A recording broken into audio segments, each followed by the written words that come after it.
tonight on the Barbara Walters Special. Do you have your mother's smile? It's a great smile. I think I do. Yeah. I think hers is more beautiful. I realized that all the trouble in my life had its center in alcoholism, or something inside me, and I realized that there was something wrong deep inside me. There was something out of kilter, long before I started to drink. Do you know that you're beautiful? Sometimes. Yeah, sometimes on You a do? good day. Oh. On a good day.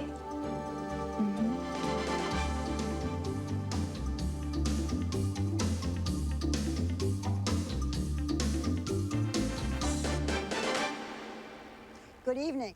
Well, here I am, all gussied up for Academy Award night in the entertainment capital of the world, Los Angeles, California. And tonight we bring you an Academy Award nominee and possibly the two biggest stars in movies today. Anthony Hopkins, the Oscar nominee for Best Actor in the most terrifying thriller of the year, The Silence of the Lambs. We went to London to talk with Anthony Hopkins, and his personal story is a thriller too. And what would you say to Tom Cruise and Michelle Pfeiffer? All the men on our staff were flipping over her, all the women were crazy about him, but most people don't know what either is really like. Well, tonight, Tom Cruise opens up as I don't think he ever has before. And the dazzling Michelle Pfeiffer said to us, look, I'm tired of dodging interviews. Ask me anything. And I did. So, Anthony Hopkins, Tom Cruise, Michelle Pfeiffer. If you were making a movie, you couldn't ask for a better cast. Stay with us. The Barbara Walters Special, brought to you by the makers of Lincoln Town Car, Continental, and Mark 7. Lincoln, what a luxury car should be. And Tylenol. Caring isn't just what we do, it's who we are.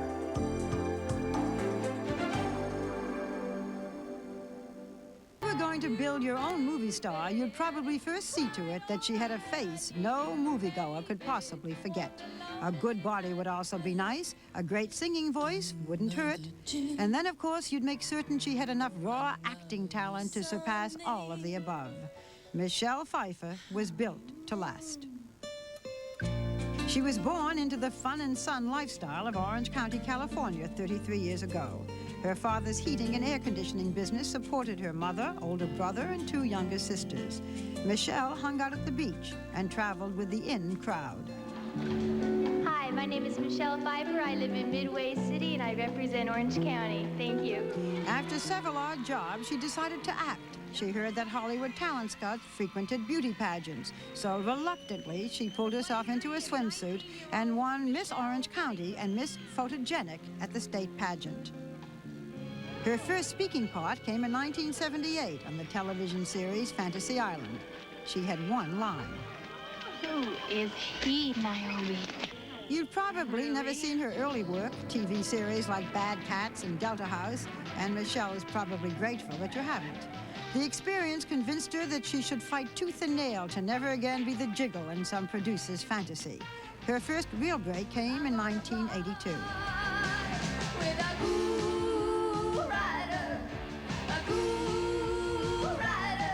In Grease 2, the sequel to the hit movie Grease, Michelle got nice reviews and proved she could move. They don't know what I'm looking for. They don't know what I need. But it was Scarface, opposite Al Pacino, that took her off the starlet track and opened the door to more serious work. How dare you talk to me like that? What makes you so much better than me? All she needed now was the right starring role. It came 5 years later. This is none of my business, and I totally don't even know what's going on here or anything. But it seems to me this is getting a little out of hand. Married to the Mob put her on the short list of bankable female stars. The Brooklyn accent, the comic timing, and then the same year, a Best Supporting Actress nomination for Dangerous Liaisons. Was there anything in which she didn't? I'm Johnny. Hi. Who are you? Frankie. Michelle is a gambler. Critics screamed that she was too beautiful to play a lovesick waitress in Frankie and Johnny, but she confounded them all with a powerhouse performance. And as they say, you ain't seen nothing yet. Meow. Michelle Pfeiffer is a sensuous, sinister Catwoman. She insists that the upcoming, sure-to-be a blockbuster film, Batman Returns, is her most demanding role to date. To destroy Batman, we must first turn him into what he hates the most. Namely, us. As for her personal life, Michelle was married for 6 years to 30-something star Peter Horton and has now been in the company of actor Fisher Stevens for nearly 3 years.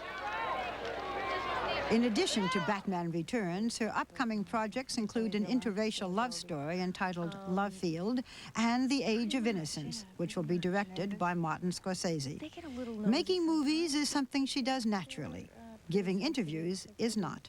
She is widely considered the most private star in Hollywood. Who says you can't cook? My boyfriend. She has the self-conscious manner of a woman who has been stared at a little too long and a little too often. Under it all is an extremely bright woman who'd love to simply do her movies and walk through shopping malls unnoticed. It's never going to happen, and I think she now knows it. One of the things that I have read that you've said again and again about acting is, I could quit tomorrow. I think about quitting every day. I think about quitting every day, but I really? couldn't quit tomorrow. Why do you think about quitting? Because it's not a cut and dry profession. It's very, you know, it tampers with your emotions. It tampers with your life. You know, I am public property. I'm public domain. Even if you stopped acting, you can't stop being famous. It's not going to go away. So get over it. How do you get over it? You just do. You just force do. yourself. And You say, I will do that interview with Barbara Walters, even if I don't want to do that interview, right? Well, suddenly I said to myself, I knew you were going to ask me this, and I said to myself, well, she can ask you just about anything, but you don't have to answer her. right. I thought, well, that's a novel idea. You don't have to say anything you don't want to. So, What Here I am. what could I ask you that you wouldn't want to answer? just about anything. I see. All right, so far so good. But you've done okay. Okay. You know, I heard a story recently that a friend of yours was very ill and dying, and an ambulance came, and the ambulance driver asked you for your autograph. Mm. That kind of thing must be hard. Mm-hmm. That was probably, that's as bad as it gets. But that was really, see, I've done a lot of complaining, and I've decided that's not a good thing. In interviews. Yeah, and actually, my boyfriend's mother said to me one day, who was there, and she said, you know, if you would sometime just tell a story like what happened to you, then you wouldn't come across as such a whiner, and people would understand. I know what you mean by the whining, because you haven't done a lot of interviews, but in the ones that I do, you are always complaining, I hate to do this, I won't do it, what, you know. I thought, well, I can't do that anymore. You have to really, literally make up lists for yourself and say, okay, these are the things I cannot change, so get over it. Now, these are the things I can change. Perfect. What things can't you change? What things can you Well, change? I can't change that I have to travel in a very complicated way. Mm-hmm. There are many people in my life right now. I don't like a lot of people, particularly in my life, making decisions, knowing my business, but I can't do it all myself. Okay, those are the things you can't change. What can you change? I don't have to go to some dinner I don't want to go to, you know. I don't have to go to some stupid party. I don't have to do this interview, really, if I don't want to. Those kinds of things. You turned down the role that Jodie Foster took in The Silence of the Lambs. She was nominated for an Academy Award. Why'd you turn it down? That was really a difficult decision, but I got nervous about the subject matter. Are you sorry now that you turned it down? Mm-mm. When we were reading about you, you grew up in Southern California, and there was a quote from one of your old teachers who said, she was the sunshine surfer beach girl. I was a beach girl. I don't know, the sunshine part of it, I'm not sure about that. Yeah, that's where I spent most of my time. On the beach. Easy, nice, happy childhood? I was always a little dramatic, Yeah. a little slightly dark in temperament. I've become lighter, but it's not my nature. What did you think you were going to do? I thought that I would become a stenographer. That's a nice... I actually went to school to do that for a year. At one point, when you were having different jobs, you were a checkout girl in a supermarket. In a supermarket. When did you know that you wanted to act? It was actually when I was checking, and I was having a very bad day at work, and I was not happy. In the checkout counter? In the checkout counter, yes. Too many bags and boxes. Yeah. I basically just asked myself what I wanted to do. I had had so many jobs at that point, and it was acting. I was never a real academic kind of person, and it was the only thing that I really loved. And I was not in school much, actually, and it was one class that I went to. Did you graduate from high school? The irony of it is I graduated in 3 years with honors. Can you imagine? You could have made something of yourself, Michelle, if you'd only you know finished. what? I'm a product of the public education system, and it you sucks. don't think it's so hot? It sucks. Yeah. When you moved to Los Angeles, you were briefly involved in a cult. Well, it wasn't one of the big famous ones. It was just a couple who taught sort of vegetarianism and mixed in a lot of metaphysics. And ever been tempted since to kind of go into something and... No, in fact, it's really done the opposite with me. I just started being able to go back into health food stores about a year ago, or like the smell of incense will send me. I am so sensitive to anything that even smells of cult. Yeah, I have a very low threshold for anything like that. Makes you go just the other way. Just the other way, and so as a result of that, I consequently don't believe in anything. But... Do you know that you're beautiful? Sometimes. Yeah, sometimes on You a do? good day. Oh. On a good day. Do you worry about age as an actress? As I think I worry about it more because I'm an actress than I would if I weren't. Men are allowed to age gracefully and with dignity, and you know, when you're Sean Connery and you're 60 years old, you can be on the cover of People magazine and be the sexiest man alive. There isn't one woman that will happen to. Will it happen to you when you're 60 years old? No. Things are changing, but not that rapidly. Your present best friend, boyfriend, is actor Fisher Stevens. Still? It's been 3 years now. Going on. Okay, here come all the questions you hate. You ready? All right. All right. Any plans to be married? Plans? No. Okay, let me put it another way. Do you want to marry him? Does he want to marry you?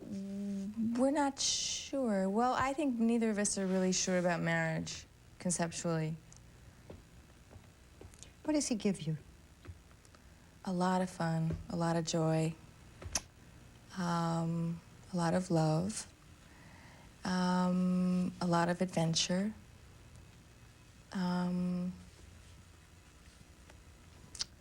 He's very unpredictable. He's very amusing. He's very smart. You were married once to Peter Horton. Are you still friends? Very good friends. And we just were really young. And I just think that we made such major mistakes in the relationship that were irreparable, I think. You know, and I think when people get married that young, that often happens. Do you believe in fidelity? I do believe in that. But conceptually, I wonder sometimes. I just wonder if it's natural. And yet, I believe in those things. So I'm kind of split. Where do you see yourself in 10 years, 43. With children, maybe married, still acting. Demons all gone. No, no, no, the demons will never be gone. I don't know that I would really want them to be either. I think that you just need to tame them. I think it would be really boring not to have any. Everything we have read indicates that the thing you hated the most was doing interviews. This interview is now done. How do you feel about interviews? I think they're fine. I don't hate them anymore. I think that they're fine. How are you feeling now? Just fine. And relieved as can be. Yes.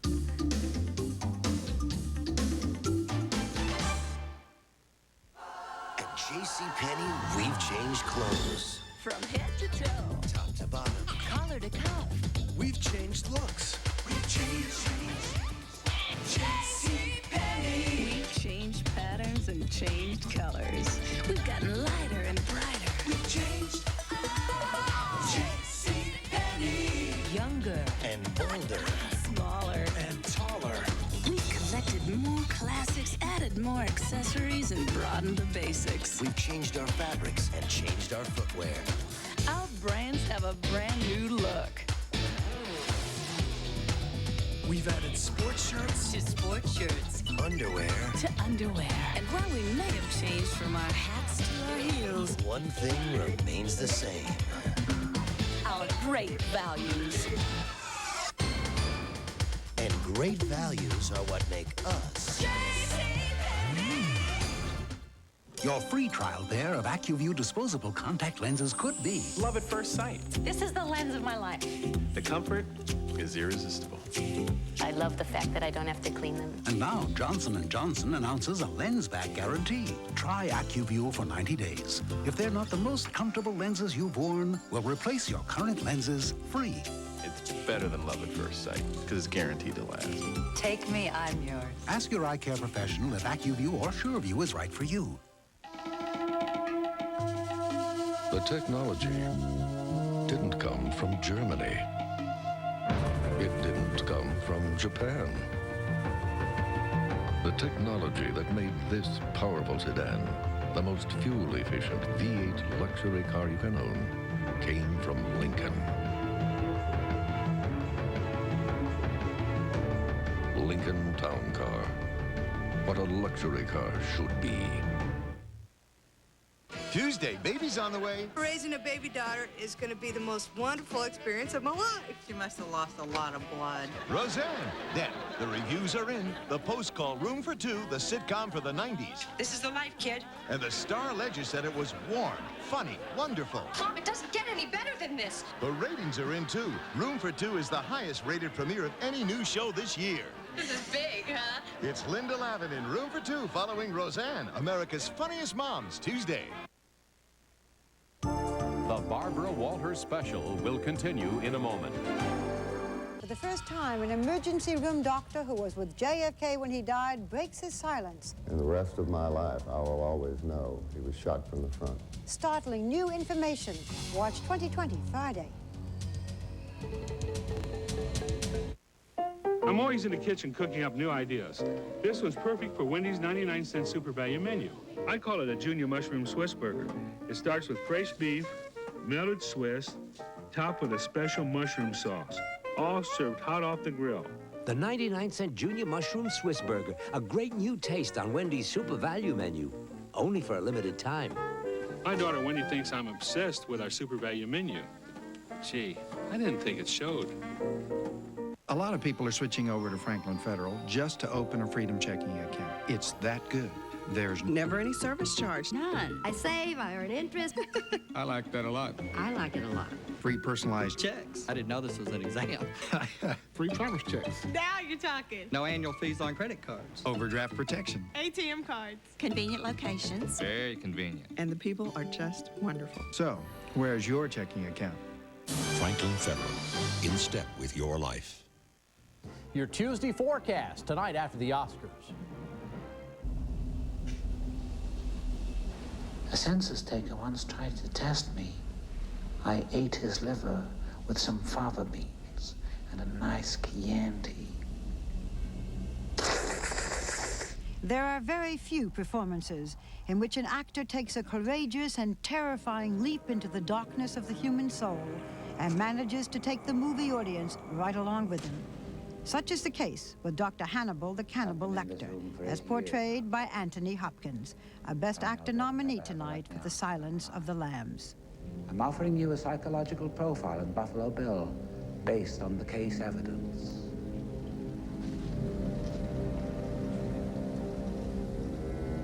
I'll help you catch him, Clarice.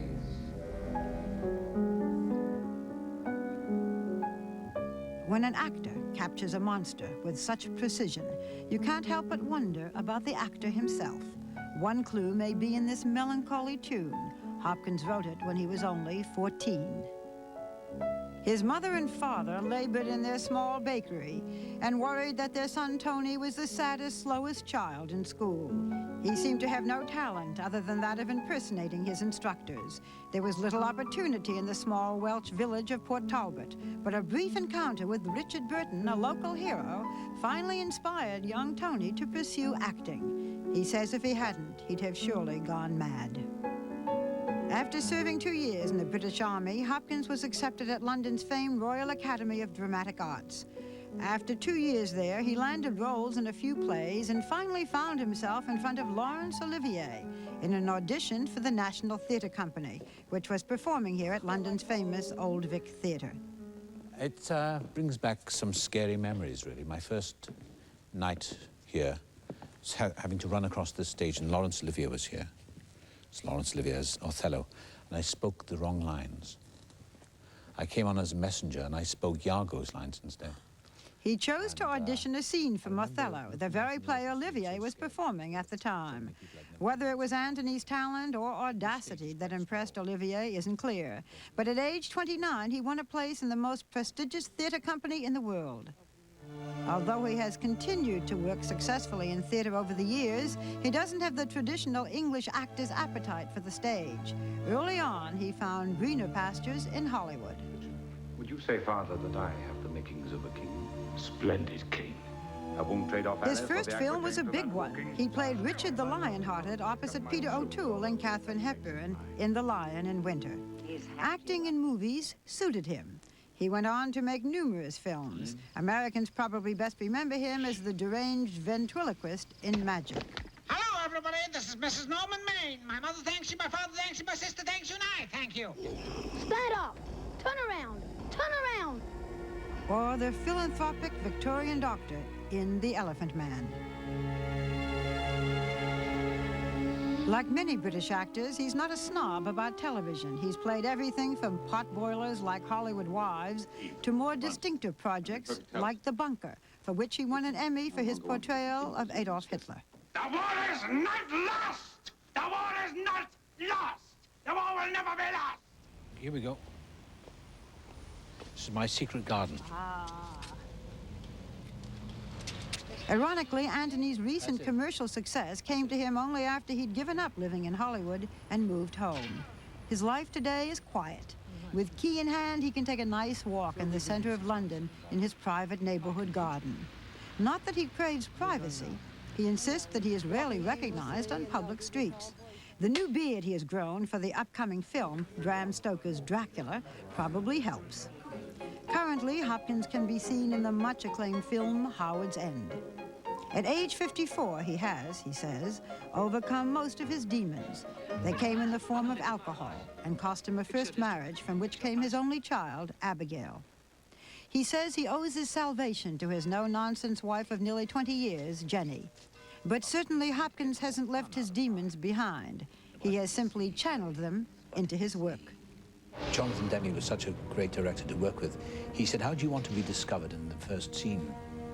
I said, well, actually, as Jodie's coming down the corridor, down the passageway to see me, I said, I'd like to be seen standing there, looking straight at her as she comes into contact with me. He said, wow, that's a bit odd. Why would you know that? I said, because I think Lecter knows everything. He can smell everything.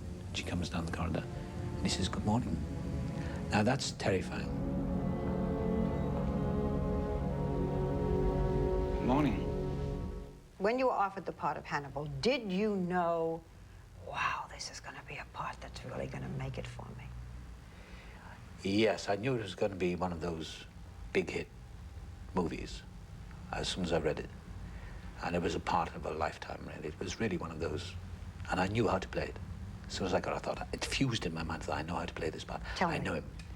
Well, I heard the voice and I could sense what he was about. I knew how he moved, I knew how he looked, and I could sense his stillness and the power of his brain. If you can do it that easily, do it for me now. Why do you want to know, Barbara? I hope you catch him, Clary. I really do. It's something to do with the frightening, mesmeric power of stillness that I saw in him, and I thought, he's a killer brain. Do you remember the film 2001? Kubrick's film, and there was Hal the computer, when he said, "Good evening, Dave." And I thought, that's Lecter as well. He's this shadowy figure in the darkness, the end of a long tunnel, and he's everyone's nightmare, the bogeyman or the boogeyman. And he responded to something that always frightened me as a child, which is stillness and darkness. And so it was like a reflection of something I can't even remember what it's about, but something to do with my own dreams when I was a child. Take me back to the childhood. This intelligent man today, who was known as almost the dumbest kid in class. Yeah. I was an only child, and I was a deeply lonely, isolated child. And at school, my first day at school, I remember so clearly because I have a pictorial memory, and I remember the absolute horror of being with other children. And this completely introverted, frightened, isolated child with no friends at all. I couldn't play with other kids. They didn't want to play with me. And I was very angry for most of my sort of adolescent years and in early adult years because I thought, I've got to show them. I mean, them, in quotes, they were always the enemy. And I realized now that the enemy was within me, you know, it was something in me that was malfunctioning. And so through aggression and ambition, I drove myself to become an actor. Most actors will say, I didn't care about being famous, I didn't want to be a movie star, I wanted to be an actor. You say, not for me, no. I just wanted to be rich and famous. I really wanted to be very successful. I don't quite believe people. Maybe there are some odd people who want to just be. Why be an actor? I mean, I'm a show-off. I'm an exhibitionist, I suppose. You could have stayed on the stage. You could have, and there are those who say that you would have been England's greatest modern actor. Yeah. But you left and went into films. Why? That's all I ever wanted to do. I was born in the same town as Richard Burton. And as I said, I was not too swift as a child, you know, I wasn't too bright. And I went and asked Burton, I'm digressing a bit, but I went and asked Burton for his autograph. And I'll never forget this. It was the most meaningful moment of my life because I walked into this little house, this terraced house up in Caraddock Street in Port Talbot. And his sister answered the door, and I said, "This is Richard Burton, and I'd like his autograph." And I walked in, and who should be sitting at the table but his first wife, Sybil, who I'm now very close friends with. He says, "What do you want?" So he signed my autograph and had a chat with me. And I was looking at him, I thought, my God, isn't this amazing to be this sort of person? Now, what it must have been like to be in his skin. And as I was walking down the street, down the incline, back to the place where I lived in Taibach, which is a little kind of village in Port Talbot, my father had a baker shop. I remember stopping and thinking, I've got to get out of this place. I've got to get away from what I am. Whatever that is, I've got to become something different to my cousins and my colleagues in school. I've got to become something different. I've got to get out of this nightmare that I'm in. I was talking to a drama critic here in London. Yeah. And asked about you. And he said, well, the interesting thing about Anthony Hopkins is A, he's a great actor, and B, he overcame the most horrendous problem. Oh, well, are you talking about drink? Yeah. The alcohol? Not just a little drink. Oh, yeah, I was falling down around. Well, I look back on it, I was supposed to be, I always painted myself into a dramatic picture that I was pretty wild. Actually, what I was pretty boring. I mean, it's just a nuisance. But I was in serious trouble with the old alcohol, because I'm an alcoholic. Did you drink when you were working? Oh, yes. Yeah. While you were acting, you were drunk? Mm-hmm. Yes, could learn your lines, could get up there and everything? Oh, yeah. But then as the years went by and, you know, it gathers momentum and it's progressive, I suppose. I don't know what the medical condition is. And I was in Los Angeles when I finally reached the end. I burnt out everything, and I knew that I was going to lose everything I cherished. My career, my wife, my home, my life. And it was the most astounding moment. It was 1975 when I stood on someone's doorstep after a party, a raucous party, and I realized that I was an alcoholic and I was finished. Just came to you? Yeah. And I said, I need help to this friend of mine, and suddenly the light came on in my head. It was like a pilot light. And it was like a flashback. I said, I realized that all the trouble in my life had its center in alcoholism or something inside me. And I realized that, not because I'm smart or clever, because I'm not, but intuitively I understood that there was something wrong deep inside me. There was something out of kilter long before I started to drink. And I've never wanted to drink since then, which is the most ever. Never wanted to. It isn't as if Never. you have to fight it every day? No. Most astounding phenomenon in my life. I mean, it's the most significant thing that ever happened to me. Tell me about your wife. Jenny. Jenny. Well, she's terrific. She's completely opposite to me. She's as weird to me as I must be to her because she's very moderate. I think she suffers from terminal moderation. She's very calm and very stable and very How relaxed. has she stood you? God knows. I don't know. I ask her that sometimes. I say, how the hell did you get married to me? And she said, well, you know, that's the way it was. We're very close to each other, and she loves me, I love her. And it's okay. Everything seems... I don't think of anything else that it was the way it was meant to be, I think. You do impersonations, I hear. That you Yeah. can do Olivier and Brando, and can you do a few? Do you want to do them and not see if I can guess them, or do you want me to tell you? Okay. Coming to my home on the day of my daughter's wedding to say, perfect. Godfather, you want me? You know? Terrific. That's Marlon Brando. I know that's Marlon Brando. Rod Steiger, I can do Rod Steiger. You are nothing. I tell you, my friend, Brando and I, we didn't get on. That's my friend Rod Steiger. Olivier. Olivia, I'm not dead yet, I tell you. Oh, I took by the throat the circumcised dog and smoked him dust. Gielgud. Ah, yes, Gielgud. It's wonderful. Of course, I mean, you've done very well. I saw that awful, disgusting film of yours, Hands of the Lambs. It terrified me. I couldn't see it again. But, You know, you could have a whole career. I know. Do you realize if you give this up, you could go in one of the comedy I could clubs? become Rich Little. As we conclude this interview, which for me has just been a joy, really has. Thank you. Would you do my favorite line from Silence of the Lambs? You know the one? Yes. Wow. I wish we could spend more time together, Barbara. I'm having an old friend for dinner. Bye.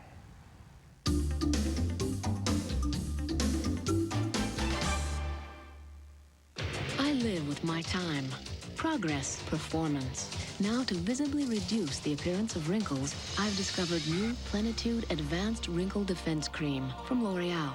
Silky Light Advanced Wrinkle Defense Cream reduces the appearance of lines and wrinkles so skin looks noticeably smoother. Today, my wrinkles appear reduced. With daily use, my skin will look smoother, more radiant tomorrow. New Plenitude Advanced Wrinkle Defense Cream from L'Oreal to reduce the signs of aging.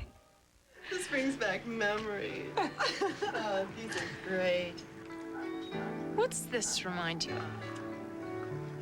of? Tastes like vanilla. Senior trip. Paris. That cafe. Rich, creamy tasting coffee with a hint of vanilla flavor. French Vanilla Cafe. I love this coffee. From General Foods International Coffees. I loved that waiter. Jean-Luc.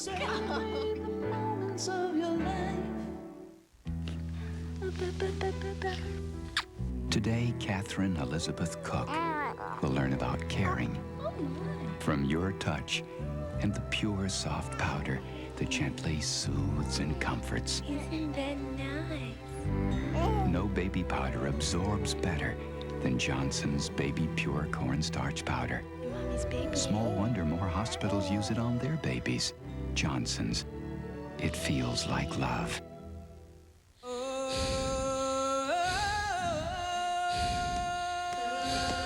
I believe babe is a 4-letter word. I believe that the person who said winning isn't everything never won anything. I believe sweat is sexy. I don't believe in liposuction. I don't believe blondes have more fun. I believe in mass transit. I believe you should go big or stay home. I believe there's an athlete in all of us. Motion pictures' biggest stars come out for Hollywood's most thrilling countdown. Tick-tock, tick-tock.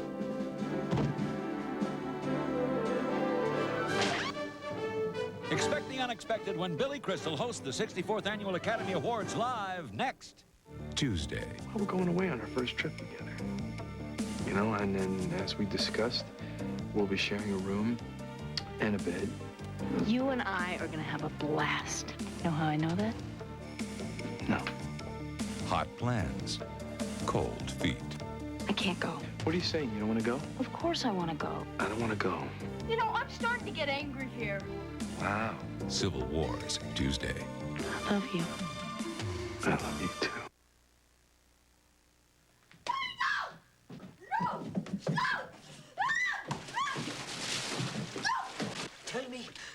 Tell me you like my hat. You're not wearing a hat. Say it. Say you like my hat. You're not wearing a hat. Say it. The film is called Far and Away. It's a widescreen epic that captures late 19th century Ireland, Boston, and Oklahoma. These days in Hollywood, an expensive period film in which the actors speak with Irish accents would be considered risky, but no one seems too worried. It stars Tom Cruise. He was born in Syracuse, New York, but he moved often and could call half a dozen cities home. When Tom was 12, his parents divorced, and his mother, Mary Lee, raised him and his 3 sisters with little money and no outside help. He was first bitten by the acting bug at New Jersey's Glen Ridge High School. He had one of the leads in Guys and Dolls. Shortly after graduation, he got a break. An actor originally cast for a pivotal supporting role in the movie Taps was fired at the last moment. Tom, who already had a bit part in the film, took his place. It's beautiful, man! Beautiful! As a result, he caught the critics' attention and his career caught fire. Just 2 years later, he was offered the role of a life.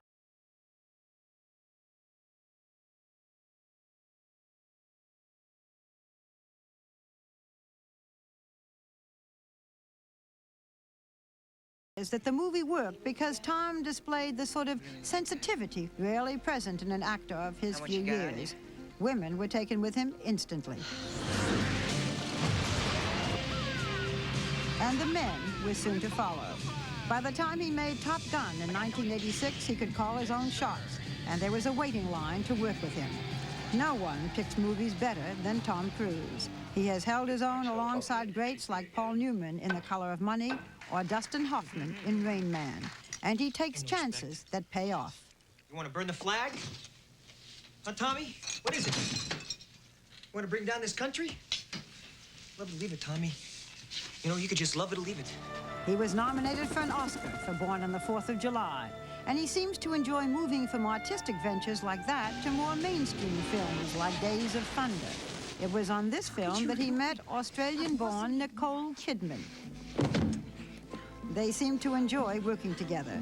Their relationship in that upcoming film, Far and Away, is thoroughly charming. Shannon Christie. You never gave up. You knew what you wanted back in Ireland. And look at you. In one scene, Tom is called upon to express his admiration for her. It appears to be no act. You're a corker, Shannon. What a corker you are. Nicole and Tom were married on Christmas Eve in 1990. And so far, the relationship seems to be strong enough to weather the stormy public waters of 2 high-profile careers. Tom has been down this road before. His previous marriage to actress Mimi Rogers ended in divorce after 3 years. I love stories like that. This year, Tom Cruise turns 30. The man everyone describes as intense and driven seems more comfortable in his superstar skin these days. Nicole Kidman may have something to do with that. You work with your wife in this film, Nicole Kidman. Now, tell me, does it make a love scene more exciting or less? I mean, you can do this at home at night. You don't have to do this on the... What? Is the tension there? Well, with Nicole, it's always very exciting. Tell us about it. I mean, I don't know if it makes it, you know, I mean, it's my wife, so, and, but it's also, the interesting thing about Nicole is that she can surprise me. You know, we'd rehearse, and I've seen her develop this character and work on it, and then all of a sudden she just creates some new moment, and she becomes that character, and it was, that's exciting to see. I think you're in love. Yeah, I am. We hear rumors that she's having a baby. Rumors? I know, rumors. No, she's not pregnant. And people come up to us and congratulate us, and unfortunately we have to say, look, you know, I'm sorry, you know, she's not pregnant. They get a little embarrassed. Would you like to have children? Yeah, I would like to have children. I mean, we're not really trying right now, but in the future I do see myself holding a little bambino. Little Kidman Cruz. Tell me about your childhood. Your mother sounds like a terrific Yeah, she is. And you're crazy about your mother. Yeah, I love my mother. I love her. You can see my mother smile, and she just, you're the only person in the world, you know. Do you have your mother's smile? It's a great smile. You know, yeah, I think I do, yeah. Yeah. I think hers is more beautiful. Now tell me about your father. When you were 12 years old, and in a family of mostly sisters, and close to your father, he and your mother got divorced. Yes. My father had not been working for a while. My mother was supporting the family, and I think, you know, between the two of them, it was, there were some, you know, there were conflicts on how we were to be raised. And so, you know, my mother made the right decision. And, I mean, it's like an adventure story. We left in the middle of the night after in Canada when the separation papers were signed, and, you know, my mother decided that we had to, you know, she wanted to go back to Kentucky and be with the family, and so we left. And you didn't see him for years? Yes. Did you hear from him? Did he send, you know, letters, Christmas presents, money to the kids, anything? No. No. No. And I didn't understand that. But it brought us together, you know. There was a purpose that we had in trying to really survive and do something with our lives. I mean, she used to take me in front of the mirror. I mean, and say, look at yourself. You know, I'd do something wrong, or I was always getting into trouble at times. And she'd look in the mirror, and she'd say, now, how do you feel about that guy? What are you gonna do, you know? What are you know, when you're growing up, you gotta be able to look in that mirror and feel good about that guy that you're staring at, you know? When she said, what do you want to do? Did you say, I don't know? Yeah. I always felt I wanted to be a good person. And I wanted to do the best, and whatever I decided to do, to be the best that I could be. Your father died of cancer 8 years ago. Yes. Did you make your peace with your father before he died? Yes, I did, you know, there was a point, a level that we reached before he died, and but I really never got to sit down and talk to him. You know, he was actually in the hospital, and he said, look, when I get out of here, we'll go out and we'll have a beer, and we'll talk about everything, and then he died. You have 2 older sisters? Yes. And 1 younger sister? Yes. So is that wonderful growing up with all those women, or did they drive you crazy? Are you the most spoiled kid in That's America? what I hear all the time. No. Oh, jeez. God, all these sisters say he's wonderful. No, he's better than that. I mean, it was great. What can I say? It was great. You know, I had 4 women, my mother and these 3 girls who were, you know, incredible women, and really, we had a great time. We had a great time. Did your sisters think you were handsome? Did their friends think you were handsome? Did you know you were good looking? The truth. I didn't know, I don't know. I I didn't really, you know, I remember my sister and her friends, they would meet after school, and, you know, they'd talk about boys or whatnot, and sometimes they would choose me to practice kissing on, you know, because they needed someone to practice on. So that bell rang, and I was at a dead sprint for a couple of weeks. You know? The little girlfriends would come home and say, "Put your pucker up," and let me... Oh yeah, they put me on the bathroom sink, and they'd take turns closing the door and going in there. And kissing you? And kissing me. You were how old? I think I was about 8 years old, you know. That's the good side. There was also in your family dyslexia. You were dyslexic? Yes. And I didn't, you know, it was something that I felt that I had to hide. Yeah, a lot of people don't understand. Didn't and don't. And didn't and don't. And it was embarrassing for me. It means that you see numbers backwards, you have trouble reading. Yeah, I couldn't remember, at that point, I couldn't remember, you know, my right hand from my left hand. I get to the bottom of the page, and, you know, letters were turned backwards. And actually, this is something that I have dealt with. And it was something that was very embarrassing and very traumatic at times, because it's bad enough going in as a new school. I did. But there's actually, you know, there is something that is really, like, remedied that, which is, when I know you're going to ask me, I don't know if you are or not, but about Scientology, which is, yes. L. Ron Hubbard has a technology. L. Ron Hubbard was the founder of the Church of Scientology. Yeah, Church of Scientology. You are a member of the Church of Scientology. Yes. The thing is that he's got, there's a study technology that he developed that, and I took the course on it, and it really basically teaches someone how to study. And I took this course, and I apply that technology, you know, when I study and when I read and when I work on things, and I realize that I'm not dyslexic. And it was actually, you know, it actually has changed my life in that regard, because I am now able to study and learn at such a rapid, high rate, and my comprehension is absolutely incredible. Tom, let me try to understand. The Church of Scientology,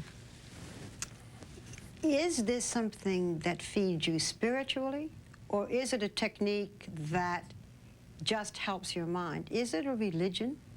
Yeah, I mean, by definition, it is a religion. And is it for you? Does it help you in a spiritual way? Yeah, but the thing is that it's not a matter of being fed something.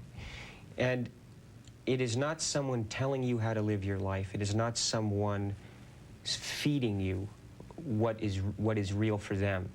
It is what is real for you. It is a self-exploration. Does it bother you that it is considered so controversial, that it is considered a cult, that it has been investigated? I'm not telling you anything you don't know. No, it doesn't. For me, I don't care. It doesn't affect me at all. It doesn't matter to me. Whatever anybody thinks or what they don't know, I know what I know. Things are so good now, but not too long ago, there is something that must have been very painful, and that is the divorce from Mimi Rogers. You married when you were 24. Was it just too young? I don't know. I hate to say that, because there's a lot of young people that should be together, and I think anyone who's been through that, and you know, you marry, and then there's, you know, you realize you've got to confront, geez, maybe this isn't going to work, and that's always a very difficult thing for anyone to confront. I think anyone who's been through it on any level understands that, and so yeah, you know, but I really, you know, I wish her well. I wish her great success. Are you friends? And happiness. Well, we don't talk, really. I mean, don't talk at all. I haven't spoken to her in a couple of years. But I do wish her well. I understand so much more about myself, and so much more about a relationship. You know, I mean, I could speak specifically about Nick and I, you know, how we feel about our lives. I mean, the support we give each other. Not to compete, but to support? Oh, you know, totally to support. Yeah. When you did The Color of Money with Paul Newman, he gave you some advice. Yeah, give me a lot of advice. What did he say? Kid, he said? Yeah, he used to call me, still does, hey, kid, every time I talk to him. I said, I'm 29 years old, Paul, you know. He said, do your work. I mean, he gave me a lot of great advice. I mean, that man is, he said, really don't believe what they write about you, you know, and don't take note of that. Don't let it upset you. You do what you do, and you live your life, and enjoy yourself. I didn't realize that you could actually work all day and then go home and have a dinner with your friends. And, you know, I used to go over to Newman's and we'd have dinner. It was a ball. You know, I had a blast. And then, really, this past year, you know, year and a half, I started, you know, and it's not that I can do both, I realized. I can really work hard and still enjoy, you know, my friends. You talk about wanting to do the right thing, be a good person. Do you now? Are you now? A good person? Yeah. I feel I am. I feel I am. I feel happy with myself. I mean, when I look in the mirror, I feel good about myself, you know? Yeah, I can say I feel good about myself. I do. And I'd wish that on anyone.